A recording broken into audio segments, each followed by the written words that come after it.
పేరు మణి సుందర్ సింగ్. నేను ఏఐడిఎఫ్ రాష్ట్ర అధ్యక్షురాలిగా పనిచేస్తున్నాను. సెంట్రల్ గవర్నమెంట్ రికగ్నిషన్ ఉన్న సంస్థ. ఈ సంస్థలో ఆనందరావు గారు మాకు నేషనల్ ప్రెసిడెంట్గా పనిచేశారు. ఆయన లేరు, కానీ ఆయన యొక్క ఆశయాల మేరకు ప్రతి జిల్లాలోనూ, ఈ రాష్ట్రంలో ఉన్న ప్రతి జిల్లాలోనూ కూడా ఈ సంఘాన్ని ఎస్టాబ్లిష్ చేయటం జరిగింది. వాళ్ళతోటి నేను ఇంటరాక్ట్ అయ్యి వాళ్ళతోటి పనులు చేయించడానికి నేను ప్లాన్ కూడా, అంటే ఒక కార్యక్రమాన్ని నిర్వహించాలని చెప్పేసి నేను అనుకుంటున్నాను.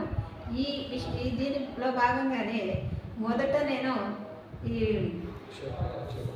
విశాఖపట్నం జిల్లా నుంచి ఈ కార్యక్రమాన్ని బిగిన్ చేస్తున్నాను.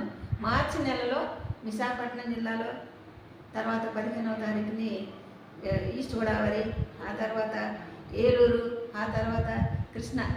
ఇది ఒక్కొక్క 15 రోజులు వ్యవధి తీసుకుని ఒక్కొక్క చోట ఈ ఆర్గనైజేషన్ని బలోపేతం చేయడానికి నేను సిద్ధంగా ఉన్నాను. వీళ్ళందరినీ కూడా, ఎవరైతే ఇంట్రెస్ట్ ఉన్న వాళ్ళు ఎవరైనా ఉంటే మా సంఘంలోకి వాళ్ళు వచ్చి ఆహ్వానిస్తామో వాళ్ళు చక్కగా పని చేసుకోవడానికి అవకాశం ఉంటుంది. ఇది ఇంచుమించుగా సోషల్ వర్క్, ఇతరులకి సేవ చేయటమే ఇది మహాభాగ్యం అనుకునే పరిస్థితి అందరికీ ఉన్నట్టయితే, ఆ ఆశయం ఉంటే తప్పకుండా అందరూ వచ్చి ఇందులో చేరచ్చు. చేరి వాళ్ళు సంఘ సేవ చేయడానికి అవకాశం మేము కల్పిస్తాము. వాళ్ళు కూడా ఇష్టంగా వచ్చి మాతో పనిచేయాలని చెప్పేసి మిమ్మల్ని అందరినీ కూడా నేను రిక్వెస్ట్ చేస్తున్నాను. ఇప్పటి వరకు మీ సంఘంలో ఉన్న వాళ్ళు పనిచేయని వాళ్ళు ఉంటారు కదా, వాళ్ళ పరిస్థితి ఏంటి? ఇప్పటి వరకు పనిచేయని వాళ్ళని ఒక్కసారి వాళ్ళకి మళ్ళీ రిమైండ్ చేసి, వాళ్ళు కనుక స్పందించకపోతే కొత్త వాళ్ళని వేసుకోవడానికి మేము ప్రిపేర్ అవుతాం. ఎందుకంటే జిల్లాలో ఉన్న నాయకులు పనిచేయకపోతే కొత్త కార్యవర్గం తీసుకుంటానికి నిర్ణయం తీసుకున్నారా? కొత్త కార్యవర్గాన్ని ఎన్నుకుంటాం తప్పనిసరిగా. పని చేయని వాళ్ళు మనకి ఊరికే పేరు పెట్టుకొని అలా ఉంటే బాగోదు కనుక ఆ విషయం అందరికీ తెలుసు. పని చేయాలి.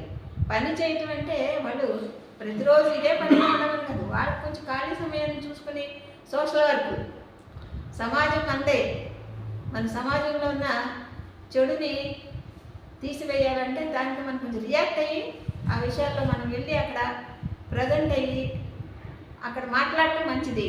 అలా మాట్లాడాలి అంటే ఏదన్నా సంఘంలో ఉండి మాట్లాడే మనిషికి గౌరవం ఉంటుంది. అందుకనే ఈ సంఘం ద్వారా మేము ఈ కార్యక్రమాలు చేయడానికి నిర్ణయించుకున్నాం.